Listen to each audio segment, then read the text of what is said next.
Վրացական մաքսակետում ավելի քան 1 ամիս կանգնած հայկական ալկոհոլային խմիչքների հարցը դեռ ամբողջությամբ չլուծված, հիմա էլ Ռուսաստանն է նախազգուշացնում։ Հունիսի 16-ից կարող է Հայաստանից ներկրվող ծաղիկների մուտքը ժամանակավոր արգելել։ Ռուսաստանի խնդիրը իրականում այն է, որ արտահանման ծավալը կտրուկ ավելացել է եւ իրենք ենթադրում են, որ դա երրորդ երկրից եկող ծաղիկ է, որը հետո հայկական սերտիֆիկատով գնում է դեպի Ռուսաստան։ Ռոսսելխոզնադզորը 14 օր է տվել Հայաստանին բուսական արտադրանքում հայտնաբերվող վտանգավոր վնասատուների ներթափանցումը կասեցնելու համար։ 2 օրն արդեն անցել է։ Ռուսաստանի գյուղատնտեսական վերահսկողության դաշնային այս ծառայությունն իր հայտարարությունում ընդգծել է, թե իրենց տարածքային բաժինները վարակված բույսերի 13 դեպք են արձանագրել։ Հայաստանի սննդամթերքի անվտանգության տեսչական մարմնի մամուլի խոսնակ Անուշ Հարությունյանն ասում է, պաշտոնական այդ նամակը ստացել են, բայց նշված չէ, թե որ ընկերության կամ որ խմբաքանակի ծաղիկների մասին է խոսքը։ Հարությունյանը նաև ասաց, այո, Հայաստան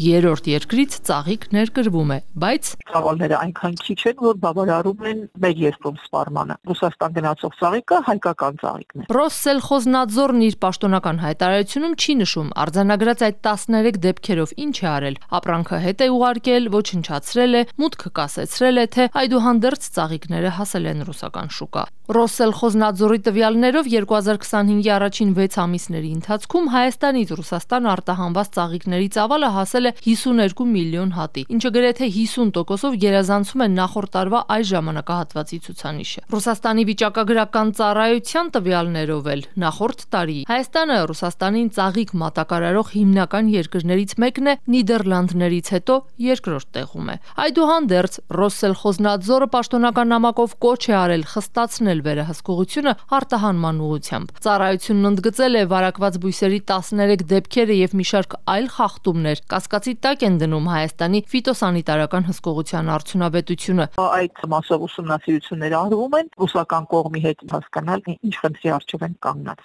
Հայաստանից ջերմոցային վարդեր արտահանող Ռոսֆիլդ ընկերության հիմնադիր Աշոտ Հակոբյանն ասաց, թեև իրենց վարդերը սահմանն անցել ու արդեն ռուսական շուկայում են, բայց ընդգծեց ռուսական կողմի այս զգուշացումն անհանգստացնում է իրեն։ Անելիքը կառավարության դաշտում է, հավելեց։ Ամեն անգամ գնում ենք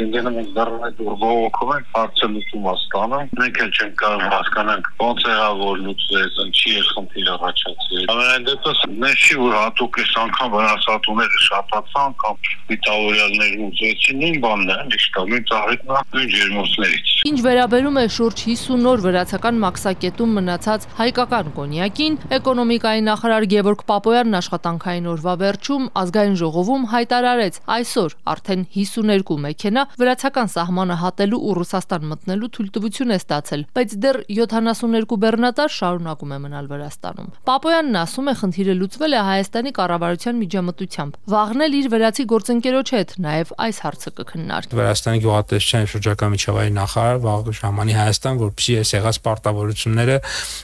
ել ավելի ամրապնդենք, մեխանիզմների ներբությունները վերջնական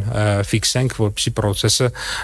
գնա առաջ։ Էկոնոմիկայի նախարարն այդպես էլ չասաց, վրացի գործընկերներից պարզել են, թե ինչու է շուրջ 50 օր հայկական ալկոհոլ տեղափոխող բեռնատարները պահվել անցակետում, կամ ինչու են որոշել, որ դրանց որակը իրենք պիտի ստուգեն, եթե Վրաստանը զուտ տարանցիկ երկիր է, իսկ ապրանքը վաճառվելու է Ռուսաստանում, ոչ թե իրեն շուկայում։ Ի տարբերություն Պապոյանի, սակայն, արտգործնախարար Արարատ Միրզոյանն այսօր ընդդիմադիր падգամավորի հարցին պատասխանելով ասաց, քննարկումներն իրենց նախարարության մակարդակով չի արվում, բայց տեղյակ է, որ նաև օբյեկտիվ խնդիրներ կան այս ամենում։ Խնդիրներ կան, որոնք կարող են տպավորություն թողել, որ արհեստականորեն են առաջացվում, եւ խնդիրներ էլ կան, որոնք այնուամենայնիվ նու առնվազն շանս ունեն կամ արժանի են համարվելու հիմնավոր։